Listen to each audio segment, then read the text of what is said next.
Kia ora ngā hoa. Today we are going to learn how to draw with Arcade. First thing I want to direct your attention to is it's the reference. It's at arcade.academy, and I'm sure we've talked about this before, but it lives at Arcade Academy, and there you can find something called the Quick API Index. What is that? That is the place where you go when you need the really technical information of exactly what a function or a class or a method in the Arcade library does. When you want to see the code, when you want to see exactly what you need to do in order to use this library. We're going to be looking at something called drawing primitives today. Primitives is in primitive shapes, the basic shapes that exist within the Arcade library. And as you can see, there's a fair few of them. There's a lot. There's draw arc filled, there's draw arc outline, there's draw circle filled, there's draw circle outline, there's draw ellipse filled, there's draw and each of them have their own things that you need to do in order to use them properly. I want us to look at one for the moment, which is draw circle filled. Let's see what we need to do in order to use draw circle filled. Okay, and it takes us to this place here, and it gives us this. It gives us the actual method or the actual function as it appears in the library. And whoa, what is all of that? That's a lot of mess. Let's take a look. Arcade.drawCircleFilled.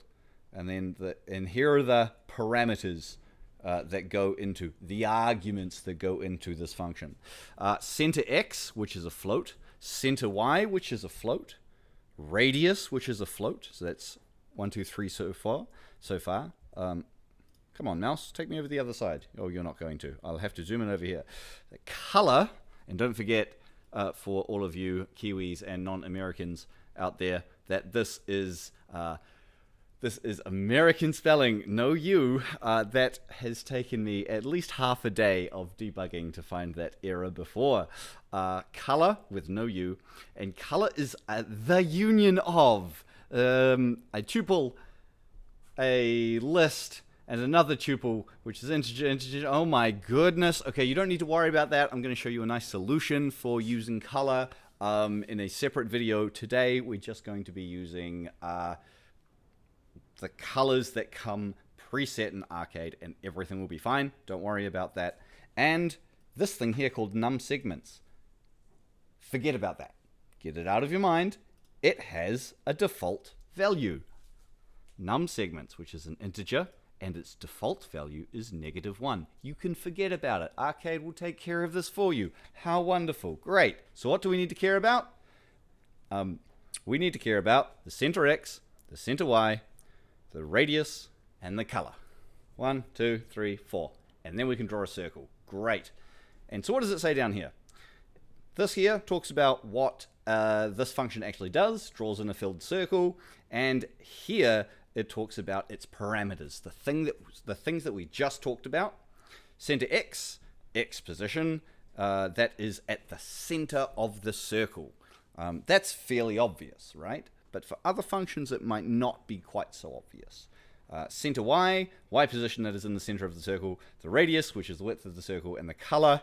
And again, I have a solution for color, and you don't need to worry about num segments. So all we need to worry about is center X, center Y, radius, and color, and we'll be able to draw a circle today. That's our goal. Draw a circle. Wonderful.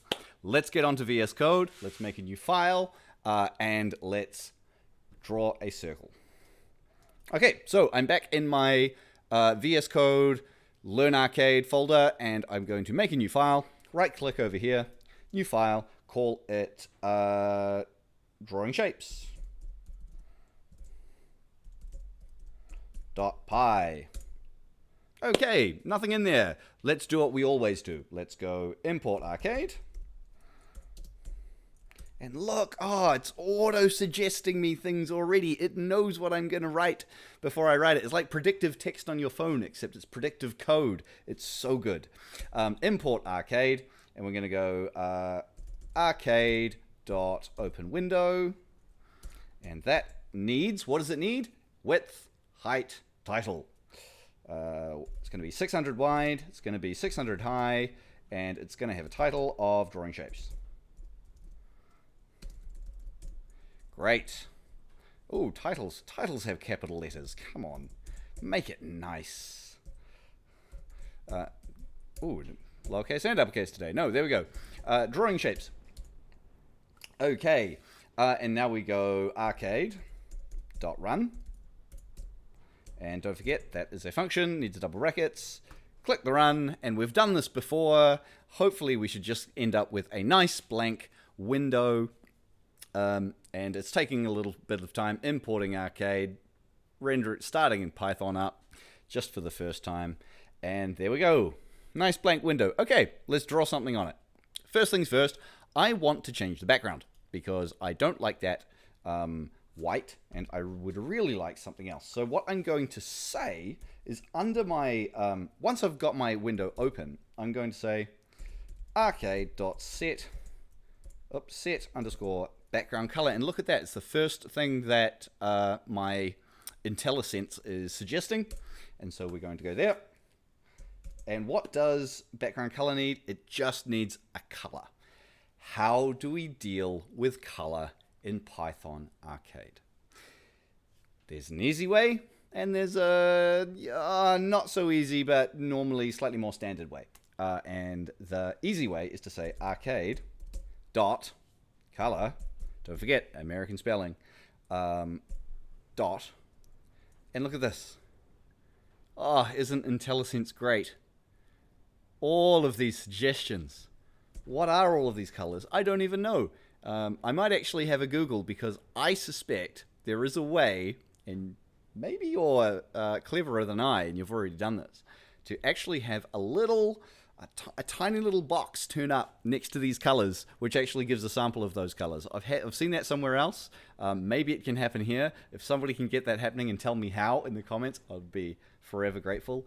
But let's make it, oh, not Barbie pink. Oh, no. Let's go beaver. What's beaver? I don't know. It might be some kind of brown. Cool, we've got beaver in there, and let's see what happened. Just checking I don't have it open already. Don't forget, you have to close the last window before you open the next one. Dumpty-doo, thinking about it. Do a little dance, waiting for it to open. There we go. Nothing. Nothing happened. Why not? Okay. We opened that window, and we actually got it to run, but we never actually sent that color to the window. We need one more command to actually send that color that we loaded up and we got ready. We actually need to fire it to the window before it actually displays anything. So our command in order to do that is arcade.start render. I believe this will work. There may be another issue. Let's just find out. Yes, one more issue, which is once we've started a render, we also need to go arcade.stop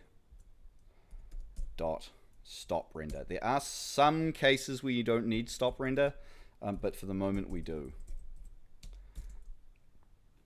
Oh no, it's not stop render, it's finish. No wonder it wasn't coming up. If your IntelliSense doesn't bring it up, you're probably wrong. And I am wrong often. Hey, look at that. But I'm right today. We have a lovely beaver brown up here. Excellent. And you can go through and check out some of those other colors as well. But we're going to have lots of opportunities to play with those colors. Just for the moment, let me show you the other way of selecting a color in Arcade, and that is with a tuple. And you need 4 numbers for the tuple. Red, green, blue, alpha. What's alpha? Opacity. the opposite of transparency, the opposite of see-throughiness, anti-see-throughiness, opacity, alpha. Okay, right. We need a tuple. What's a tuple? It is a list in it's a list in regular brackets. Don't just put them in these regular brackets. Those are our regular brackets for the function. We need an extra set. This is a double set of brackets. Okay. 4 numbers, each between 0 and 255. So 0 to 255 is our red value. So 0 is no red. 255 is full red.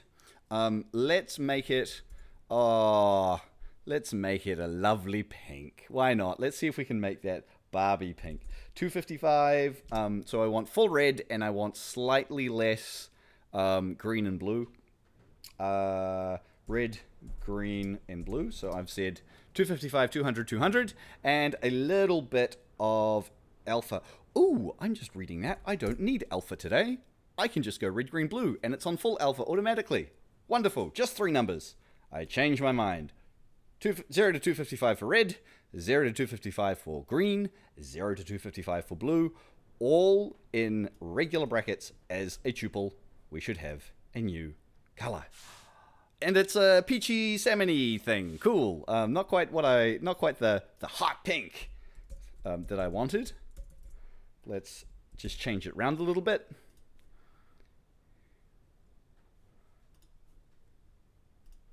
You need to close the window before it runs again. Yeah, there we go. That's great.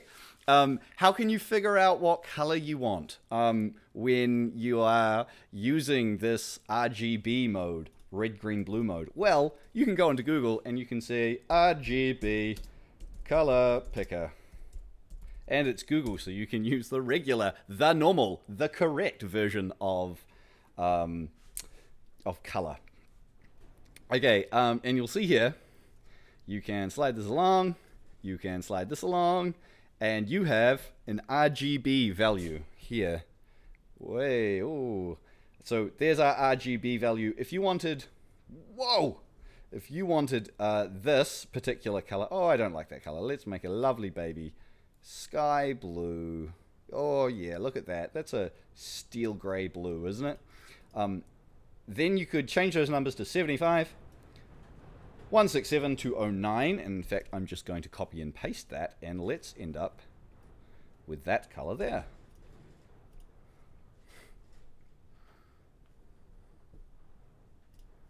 Close the window before it opens again. That's twice today. Let's see how many times it happens in the series. There we go. I have that exact color that I picked on Google turning up in my arcade game. I might actually just do something a little bit cleverer and put that color further up, but we're getting distracted. We're trying to draw a circle. We have a background color. We know how colors work. I've given you 2 ways. Let's draw a circle. Okay. I have start render and I have finish render. In here, I need to say that lovely function that we had before, arcade.draw. Ooh, if I say arcade.draw, look at what turns up in my IntelliSense, in my predictive coding. So here we go. I should have arcade.draw circle filled. That's what we're going for today. What did we decide we needed? We needed, and it's popped up there already, we needed a center X, we needed a center Y, we needed a radius, and we needed a color. So X, Y, radius, color. My X is going to be, I'm going to put it in the middle. So I'm going to put it at 300, 300.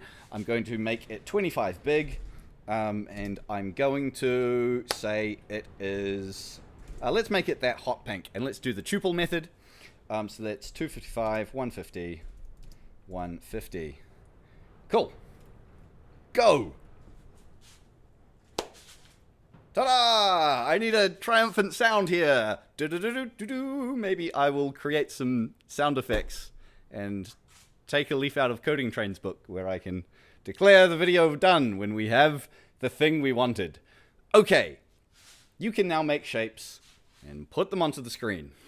Your challenge is to use every, and I mean every primitive shape in this list. Where were we? In this one here. You don't have to use it well. You don't have to use it cleverly or artistically. Use every one of those, and you'll see. Well, at least use as many of them until you decide that you've got the idea of how to draw. The thing you will find hardest is getting used to the coordinate system. I had to give the circle an X and a Y, and I gave it a 300, 300, and I knew that was in the middle. But if I wanted to put it against an edge, let's say I wanted to put it against the leftmost edge, what number would I have to change? What would I have to change it to? What about the rightmost edge? What about the top? What about the bottom? What about halfway towards the bottom in the bottom right-hand corner? What numbers do I need for X and Y to get the shape where I want it? That's your challenge. Use those primitives, draw a picture, and I will see you on the next one. Ka kitea popo.